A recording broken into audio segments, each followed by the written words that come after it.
जय हिंद बेटा। कक्षा 12 भूगोल के दूसरे अध्याय विश्व की प्रमुख जनजातियाँ में आज हम बात करेंगे। आज हम पढ़ेंगे एस्किमो जनजाति के बारे में, जिसमें हम आज की इस क्लास में एस्किमो जनजाति की शारीरिक विशेषताएं, उसकी चारित्रिक विशेषताएं और उसके निवास क्षेत्र पर हम बात करेंगे। तो टॉपिक को स्टार्ट करते हैं बेटा। तो एस्किमो जनजाति, तो सबसे पहले हम ये बात करते हैं कि एस्किमो शब्द का क्या मतलब है। तो एस्किमो जनजाति में पहले एस्किमो के शब्द अर्थ पर बात करते हैं, अर्थात इसका शाब्दिक अर्थ। तो बेटा इसका अर्थ होता है कच्चा मांस खाने वाला। कच्चा मांस खाने वाला। तो इसका मतलब हुआ भी एस्किमो जनजाति कच्चा मांस खाती है, यानी इसका मतलब ये हुआ भी एस्किमो जनजाति का जो प्रमुख भोजन है वो क्या हुआ, कच्चा मांस हुआ। तो अब हम इसी में बात कर लेते हैं भी। एक बात तो ये हो गई भी एस्किमो का अर्थ क्या होता है, कच्चा मांस खाने वाला। खाने वाला है तो इसका मतलब उनका भोजन हो गया। तो अब हम लगे हाथ भी ये भी पता कर लें, ये भी समझ लें भी फिर ये कच्चा मांस किस किस का खाते हैं भाई। तो अर्थात इनके भोजन का स्रोत, भोजन का स्रोत क्या चीज है, वो भी अपने आप में बहुत अच्छी बात। देखिएगा क्या क्या चीजें खाते हैं ये। बात करते हैं सबसे पहले सील मछली। ये सील मछली का मांस खाते हैं, सील मछली पूरी खा जाते हैं। दूसरी व्हेल मछली,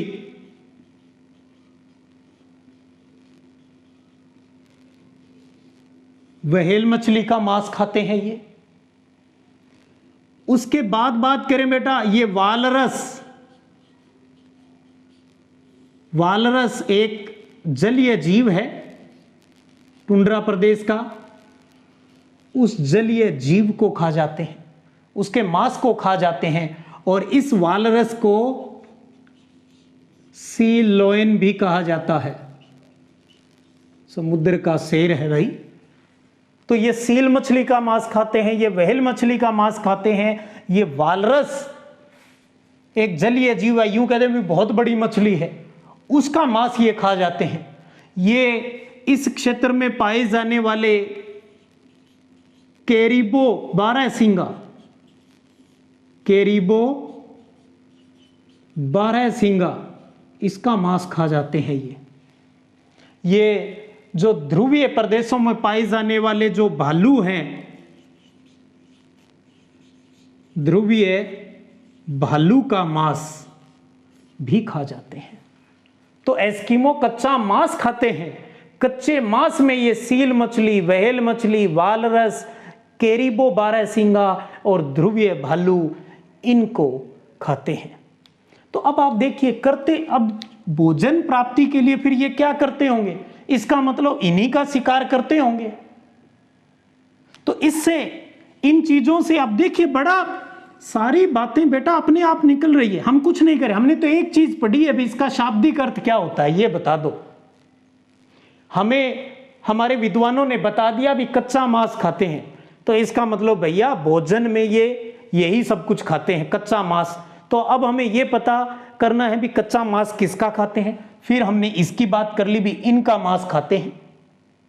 तो इसका मतलब फिर इनका काम क्या है, इसका मतलब इनकी आजीविका क्या है, इसका मतलब यही इनका मेन काम रह गया फिर तो आजीविका यानी जीविका उपार्जन का इनका मुख्य सोर्स क्या है, इनकी इकोनॉमी क्या है फिर। तो इसका मतलब यही आखेटक, आखेट करना, आखेट करना यानी शिकार करना, अर्थात ये तो शिकारी है भाई।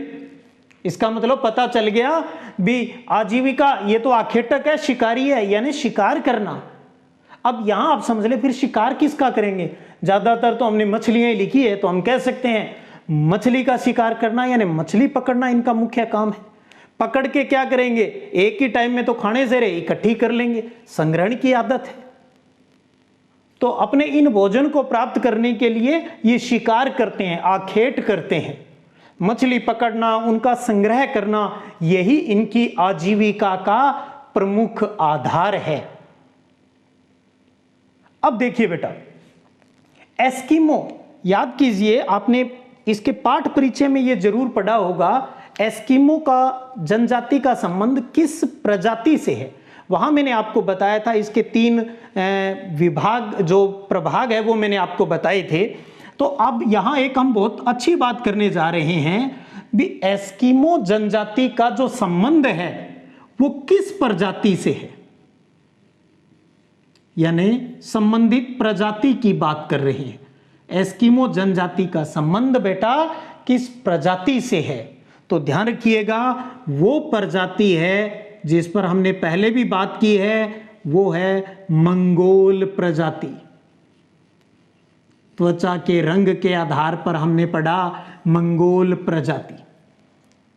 तो एस्किमो क्या है? एक मंगोल प्रजाति है। तो इसका मतलब इस मंगोल प्रजाति की कुछ शारीरिक विशेषताएं होगी।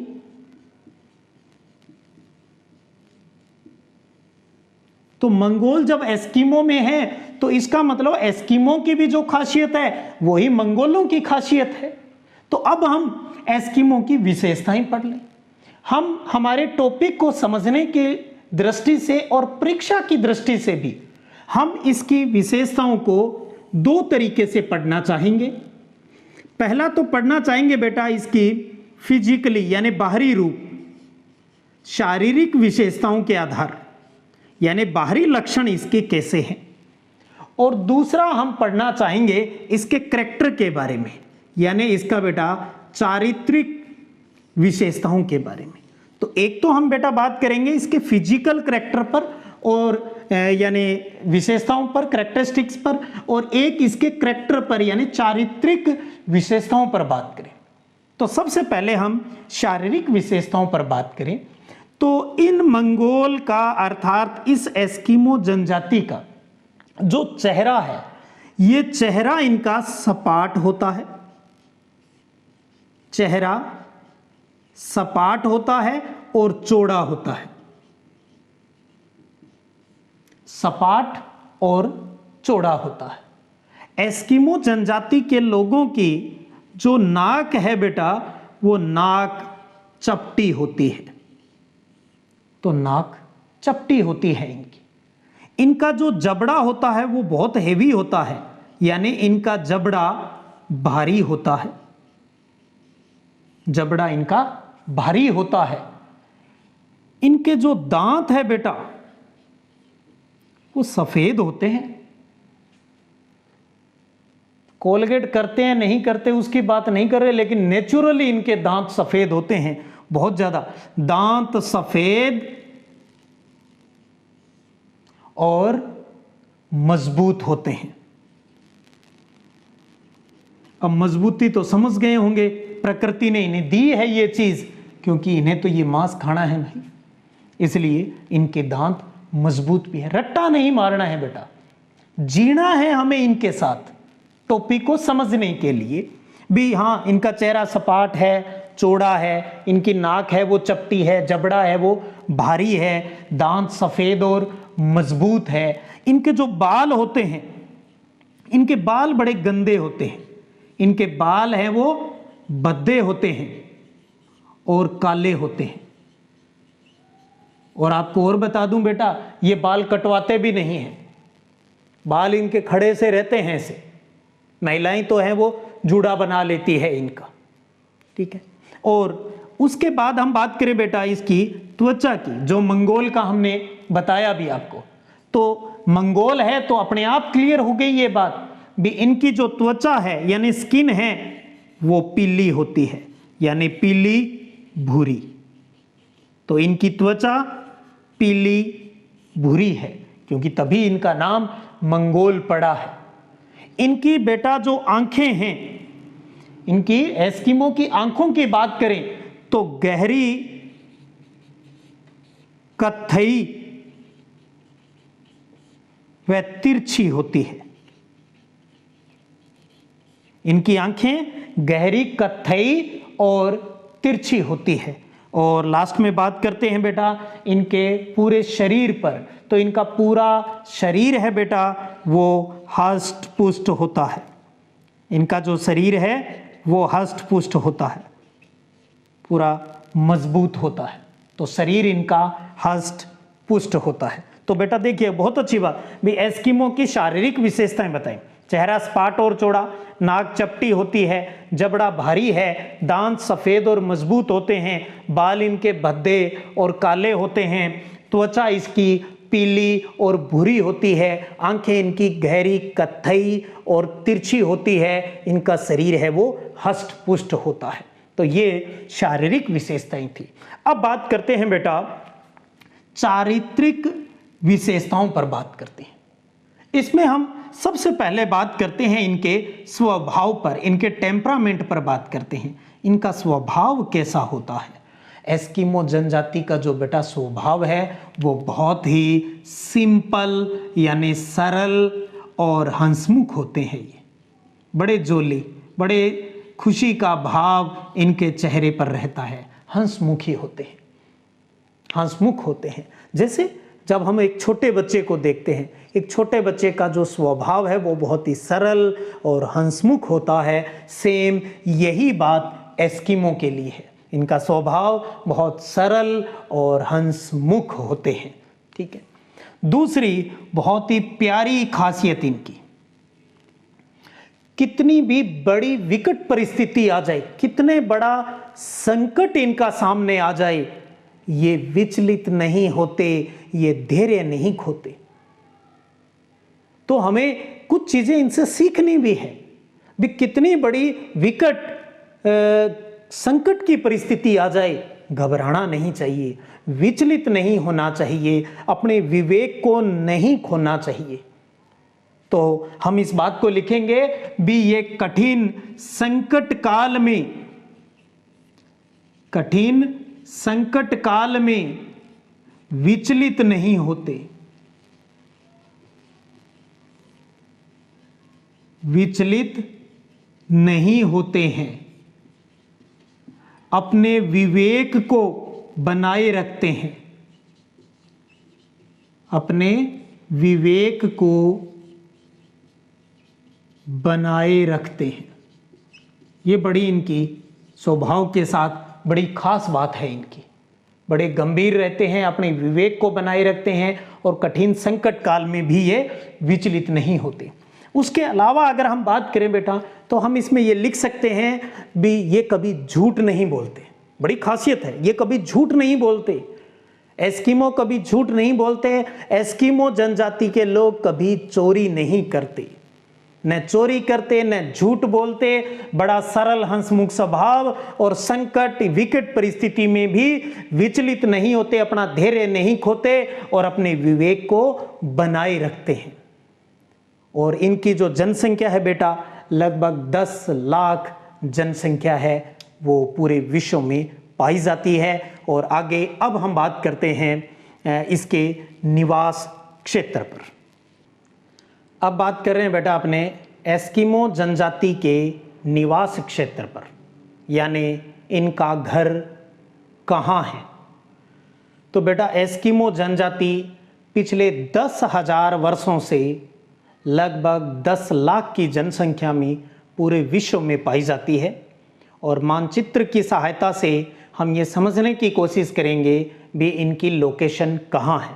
तो ये रहा आपके सामने विश्व का मानचित्र, जिसमें ये एशिया महाद्वीप, ये यूरोप महाद्वीप, ये उत्तरी अमेरिका महाद्वीप है, वो आपके सामने अंकित है। एक शब्द में बात करूं भी एस्किमो जनजाति कहाँ पाई जाती है, तो बेटा वो है बर्फीले क्षेत्र में, अर्थात जिसको हम कहते हैं टुंड्रा प्रदेश।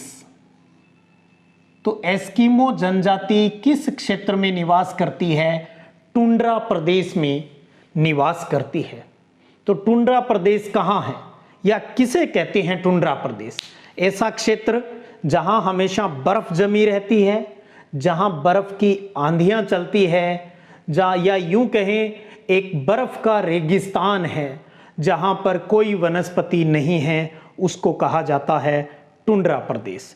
और इसी टुंड्रा प्रदेश में लगभग 60 डिग्री से 70-75 डिग्री उत्तरी अक्षांशों के मध्य निवास करती है हमारी एस्किमो जनजाति। तो अब हम क्षेत्र विशेष पर बात करें भी टुंड्रा प्रदेश अर्थात बर्फीले क्षेत्रों में इसकी लोकेशन कहाँ है। तो बात को शुरू करते हैं बेटा। ये है आपके सामने उत्तरी अमेरिका महाद्वीप। उत्तरी अमेरिका में बेटा यहाँ पर है अलास्का क्षेत्र जो संयुक्त राज्य अमेरिका का हिस्सा है, यहाँ पर है आपका कनाडा देश और यहाँ पर है ग्रीनलैंड द्वीप, ग्रीनलैंड। तो उत्तरी अमेरिका महाद्वीप में अलास्का, कनाडा, ग्रीनलैंड और ये जो बैफिन द्वीप है, इनके समुद्री तटों पर एस्किमो जनजाति है वो निवास करती है। यानी हम चित्रांकन करें तो ये रहा इलाका बेटा जिसको हम इस रेड कलर से शो कर रहे हैं। तो यहाँ इस समुद्री तटों पर ये बैफिन द्वीप है, ये ग्रीनलैंड है, इस क्षेत्रों में ये एस्किमो जनजाति निवास करती है उत्तरी अमेरिका महाद्वीप में। और इसी का नाम है एस्किमो। यानी इस क्षेत्र में निवास करने वाली ये जो जनजाति है इसी का नाम है बेटा एस्किमो जनजाति। एस्किमो जनजाति जिस पर हम अब बात कर रहे हैं। इसके अलावा ये क्योंकि इस पूरे क्षेत्र में पाई जाती है, ये है यूरोप का उत्तरी क्षेत्र। इस यूरोप के उत्तरी क्षेत्र को कहा जाता है बेटा स्कैंडिनेविया। ये जो क्षेत्र है इसका नाम है स्कैंडिनेविया, जिसमें 3 देश नॉर्वे, फिनलैंड और स्वीडन की बात आती है। तो यहां पर ये 3 देश है, इनके तटों के ऊपर भी इस प्रकार की जनजाति पाई जाती है और इन तीनों देश के क्षेत्र को कहा जाता है बेटा स्कैंडिनेविया क्षेत्र। तो ध्यान दीजिए यहां भी जनजाति ये पाई जाती है, लेकिन इस क्षेत्र में पाई जाने वाली इस जनजाति का नाम एस्किमो नहीं है, बल्कि इस जनजाति को कहा जाता है बेटा लेप्स जनजाति। लेप्स इस क्षेत्रवाली का नाम है एस्किमो, है वो ही, लेकिन उत्तरी यूरोप में उसी एस्किमो को लेप्स कहा जाता है। अब बात करते हैं इस क्षेत्र की। ये है साइबेरिया। इस क्षेत्र का नाम है साइबेरिया, रूस के अंदर है। और अब इस साइबेरिया के हम ऊपर वाली साइड की बात करें, इन्हीं समुद्री तटों पर, महासागर के तट पर बात करें तो हम कहेंगे उत्तरी साइबेरिया। तो इस उत्तरी साइबेरिया के तटों पर भी इस प्रकार की जनजाति पाई जाती है, लेकिन वही बात, नाम अलग है। तो यहां पर इस क्षेत्र में जो इस प्रकार की जनजाति पाई जाती है, इस प्रकार की जो मंगोल प्रजाति पाई जाती है, इसका नाम है बेटा सेमोइड्स। इन्हें कुछ क्षेत्रों में सेमोइड्स बोलते हैं, कुछ क्षेत्रों में इन्हें याकूत बोलते हैं, कुछ क्षेत्रों में इन्हें चकची कहा जाता है, और इन्हीं का एक नाम और है, वो है तुंग। तो उत्तरी साइबेरिया क्षेत्र में इन्हें सेमोइड्स, याकूत और चकची और तुंग नाम से जाना जाता है। और ये जो एस्किमो और लेप्स जनजाति है, इनकी जीविकापार्जन का मुख्य जो है काम वो है शिकार करना, अर्थात ये आखेटक प्रजाति है। आखेटक जनजाति है, चाहे आप एस्किमो की बात करें चाहे लेप्स की बात करें। लेकिन ये जो उत्तरी साइबेरिया में याकूत, सेमोइड्स, चकची और तुंग है, इनका काम आखेटक यानी शिकार के साथ साथ ये पशुपालन का काम भी करते हैं, यानी ये पशुपालक प्रजाति भी है। तो ये थी बेटा निवास क्षेत्र की बात, जो कहां से कहां है पूरी विश्व में, जिनकी जनसंख्या 10 लाख के आसपास है। तो आप देखिएगा अलास्का से लेकर हम इधर जाएं तो ये फिर वापिस अलास्का आ गया, ये एशिया का अंतिम। और यहां पर ये कौन सा इलाका आ गया, बेरिंग जलडमरू। तो हम क्या कहेंगे, अलास्का से लेकर बेरिंग जलडमरू तक एस्किमो जनजाति निवास करती है। अलास्का से लेकर बेरिंग जलडमरू तक। और किन प्रदेशों में, टुंड्रा प्रदेशों में यानी बर्फीले क्षेत्रों में लगभग 60 डिग्री उत्तरी अक्षांश से 75 डिग्री 70 डिग्री उत्तरी अक्षांश के मध्य समुद्र के तटों पर ये जनजाति पाई जाती है, जिसका उत्तरी अमेरिका महाद्वीप में इस क्षेत्र में इसको एस्किमो बोलते हैं। इसी जनजाति को स्कैंडिनेविया क्षेत्र में यानी नॉर्वे, स्वीडन और फिनलैंड में इनको लेप्स कहा जाता है। और इसी जनजाति को उत्तरी साइबेरिया में सेमोइड्स, याकूत, चकची और तुंग कहा जाता है। तो बेटा ये थी आज की अपनी एस्किमो जनजाति को लेकर क्लास।